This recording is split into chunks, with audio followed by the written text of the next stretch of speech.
Salut à tous, la team OL, Thomas M. Show pour Lyon Fan TV. Très heureux les gars de vous retrouver pour une nouvelle vidéo, la deuxième de la journée les amis. Je suis place Tabarot à la Croix-Rousse en nocturne. Une fois n'est pas coutume, mais l'information mercato est quand même brûlante notamment pour un joueur, on va en reparler très vite. Mais avant toute chose, je vous rappelle que vous pouvez gagner un maillot de l'Olympique Lyonnais, le nouveau maillot. On est la seule chaîne à le faire et c'est non sponsorisé. Deux conditions pour gagner ce maillot, tirage au sort le 2 juillet, vous le savez. Première, d'être abonné à cette chaîne, c'est très important. Et de deux, allez dans l'onglet communauté de la chaîne, allez sur le post en question et mettez juste un commentaire, tirage au sort le 2 juillet comme je vous l'ai dit. N'hésitez pas, vous êtes plus de 700 à participer. Chacun a sa chance les amis, donc bonne chance à vous tous. Alors oui, deuxième vidéo de la journée, vous êtes gâtés nocturne en plus à la Croix-Rousse. Alors je ne sais pas si vous voyez bien, si la qualité de la vidéo est au top parce que eh bien, nous sommes dans des conditions un petit peu nocturnes. C'est pour ça que vous voyez dans la pénombre, je n'ai pas de flash devant moi, mais c'est comme ça. Après, je sais que beaucoup l'écoutent en mode podcast, donc il n'y a pas de souci avec ça. Alors, je vous l'ai dit, l'actualité est brûlante. Je vous ai fait une vidéo à midi pour vous parler de Tyrell Malacia. Tyrell Malacia, ça sentait très bon pourtant ce week-end puisque Fabrizio Romano, spécialiste mercato, journaliste italien, nous avait annoncé que le deal avec l'Olympique Lyonnais était fait. Le Feyenoord était d'accord avec l'Olympique Lyonnais pour un transfert aux environs des 15 millions d'euros, 12 millions d'euros plus 3 de bonus. Et puis le joueur est d'accord depuis un certain nombre de temps avec notre équipe. Donc tout semblait aller comme sur des roulettes. On s'attendait même à une officialisation de la signature de Tyrell Malacia très rapidement cette semaine. Et puis, ce même Fabrizio Romano nous a appris, avec divers médias, notamment néerlandais, nous a appris il y a 1 ou 2 jours, même pas, il y a 1 jour, que dis-je, que finalement avec l'Olympique Lyonnais, ça pourrait capoter. Pourquoi ? Parce qu'un club qui était intéressé auparavant s'est remis sur Tyrell Malacia et a, je dirais, un petit peu surenchéri, c'est Manchester United. Manchester United, les amis, s'est remis sur le dossier Tyrell Malacia. Et pour tout vous dire, ils se sont non seulement positionnés, ils auraient fait une meilleure offre que l'Olympique Lyonnais, à savoir 15 millions d'euros plus bonus. Et maintenant, eh bien que Manchester s'est mis d'accord avec le Feyenoord, c'est aux joueurs de décider s'ils préfèrent aller à l'Olympique Lyonnais ou s'ils préfèrent aller à Manchester United, puisque lui-même est d'accord aussi avec Manchester United. Donc vous voyez, maintenant c'est dans les mains du joueur, c'est entre les mains de Dieu, comme dirait Cristiano Ronaldo. Non pas que Malacia est Dieu, c'était juste pour la petite référence. Je suis désolé, vous ne me voyez vraiment pas beaucoup. Je vais essayer de me mettre sous un néon, si je peux, mais il n'y a pas beaucoup d'éclairage. Vous savez, nous sommes dans une mairie écologiste.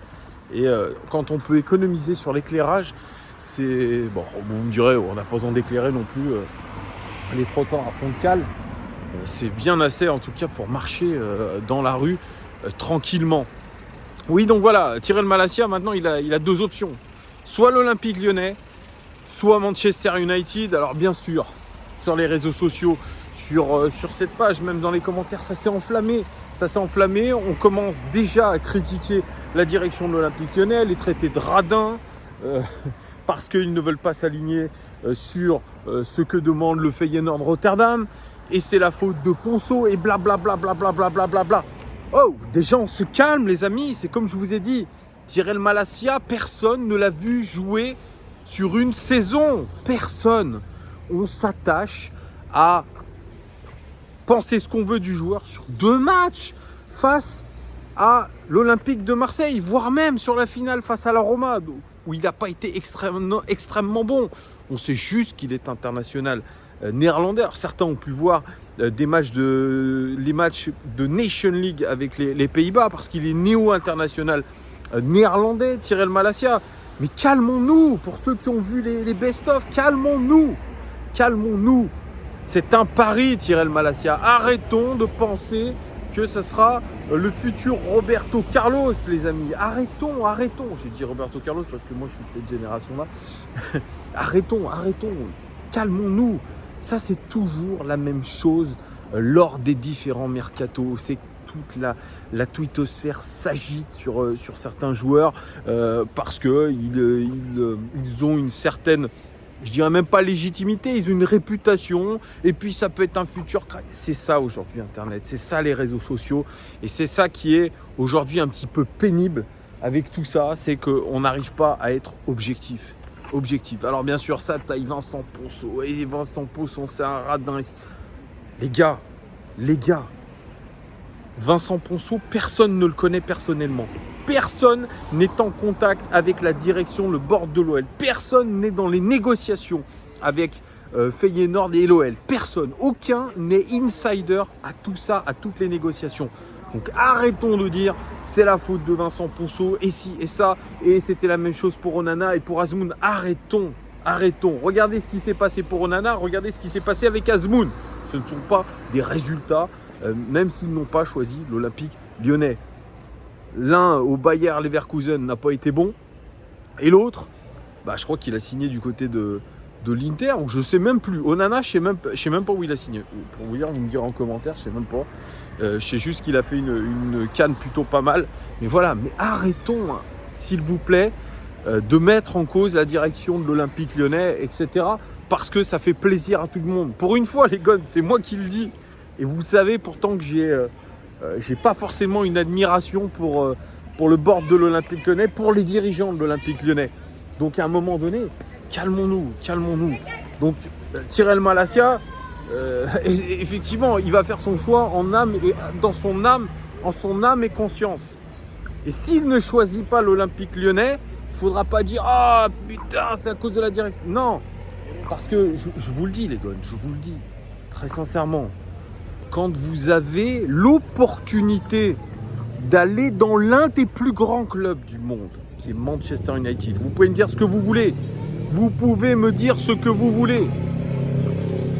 Ils sont en Europa League, ils ont fait une saison de merde, etc. Ils changent d'entraîneur. Eric Ten Hag, qui est aussi un entraîneur néerlandais. Eh bien, je suis désolé, vous allez à Manchester United, qui est l'un des plus gros clubs du monde. Légendaire. Historique, mettez le mot que vous voulez. Paul Pogba le dit dans ce documentaire, qui n'est pas terrible d'ailleurs, il le dit, quand vous avez Manchester United qui vous approche, vous ne pouvez pas refuser. Donc moi, je suis désolé, je me mets encore une fois, peut-être en porte-à-faux, avec beaucoup de supporters. On va me dire, t'es un faux supporter. Mais je suis désolé. Quand vous avez un club comme ça, et si j'étais Tyrell Malacia, je vais à Manchester United, je vais en Première Ligue. Va-t-il jouer? J'en sais rien. Est-ce qu'on lui a promis quelque chose? J'en sais rien. Oui, il y a 2 arrières-gauche en ce moment à Manchester United. Il y a Luke Shaw, il y a Alex Telles. Probablement que l'un des deux va être transféré. Mais voilà. Si il signe à Manchester United, c'est que Erik Ten Hag lui a donné quelques garanties quand même. Il lui a donné quelques garanties. Donc, maintenant, c'est entre les mains du joueur. On verra peut-être que l'Olympique lyonnais va faire un forcing. Peut-être qu'ils vont essayer de lui faire du lobbying. Peut-être que Peter Bosz va l'appeler. Peut-être qu'on va... Je sais pas. En tout cas, ça dépendra du degré d'intérêt de l'Olympique lyonnais pour Tyrell Malacia. Voilà, mais je pense qu'il faut arrêter d'en faire tout un pataquès, de vouloir forcer la main aux joueurs, etc. Alors bien sûr, on va me dire pour le penant, on a grillé la politesse de l'Atlético Madrid et d'Arsenal. Ok, peut-être, mais c'est un joueur français, les amis. Voilà, c'est pas pareil, c'est un joueur qui venait de Caen. Il faut pas mettre les deux joueurs au même degré. Voilà, donc... Restons calmes, mais dites-moi à vous en commentaire, les gars, ce que vous pensez de cette histoire Malacia. Qu'est-ce que vous feriez à la place du joueur? Vous signeriez où? À l'Olympique de Marseille, je suis complètement taré. À l'Olympique lyonnais ou Manchester United? Dites-moi en commentaire. Puis il y a une autre information mercato ce soir, c'est Nice Matin qui va consacrer un article demain au transfert de l'OGC Nice, au mercato de l'OGC Nice. Et il nous annonce que Oussem Aouar serait dans les petits papiers de l'OGC Nice pour mettre une petite touche technique au milieu de terrain. Bah écoutez, s'il lâche les 15-20 millions demandés par l'Olympique Lyonnais, je vois que franchement ça serait plutôt une bonne nouvelle pour Oussem Aouar. Hein. Pourquoi pas aller se relancer du côté de l'OGC Nice avec Lucien Favre. Moi je pense que ce ne serait pas une mauvaise option pour lui. Voilà, comme l'ont fait les Guiri, comme l'ont fait les Melvin Barr. Pourquoi pas aujourd'hui. Moi, c'est un grand oui. Vous me direz, vous, dans les commentaires, ce que vous pensez de cette rumeur-là. Mais pour moi, c'est un grand oui, les amis. C'est un grand oui. Oussem Aouar à Nice, pourquoi pas. Voilà, ça s'ajoute à l'AS Roma, au FC Séville. Pour l'instant, rien de concret. Évidemment, ça reste encore des bruits de couloir. Mais moi, je trouve que c'est quand même une bonne chose pour lui si c'était un intérêt réel. On parle aussi un petit peu de Léo Dubois. Alors Léo Dubois, lui, voudrait partir de l'Olympique Lyonnais pour retrouver du temps de jeu. Sauf que les clubs ne se bousculent pas au portillon, surtout que l'Olympique Lyonnais réclame 10 millions d'euros, ce qui n'est pas énormissime pour un international français. Mais vu la deuxième partie de saison cataclysmique qu'il nous a réalisé, de sa faute ou non de sa faute, j'en sais rien, comment on voit les choses, sous quel prisme. Voilà, mais le seul moyen pour l'OL, finalement, de pouvoir se débarrasser, entre guillemets, de Léo Dubois, ça serait soit de trouver vraiment quelqu'un qui va mettre 10 millions, soit de le prêter, les amis. Dites-moi aussi ce que vous en pensez. Voilà, je vous fais des gros bisous. Les amis, je suis désolé de la qualité de cette vidéo, cette piètre qualité, on dirait que je suis dans le brouillard, mais c'est parce que je suis dans la nuit, et peut-être que mon objectif aussi, il n'est pas bien nettoyé, mais bref, voilà, vous avez un petit peu le paysage de la Croix-Rousse, que j'adore, c'est vraiment top la Croix-Rousse, voilà, c'est un petit peu bruyant, désolé, c'est en nocturne, mais voilà, pour ceux qui m'écoutent en podcast, eh bien écoutez, je vous fais des énormes bisous. N'hésitez pas à commenter, les amis, et on se donne rendez-vous très bientôt pour d'autres actualités, parce qu'il y aura forcément un dénouement déjà à ce dossier Malacia. Allez, gros bisous, bonne nuit, bonne journée, bon appétit, ce que vous voulez. Je ne sais pas à quelle heure vous allez m'écouter, mais je vous fais des gros bisous. Ciao.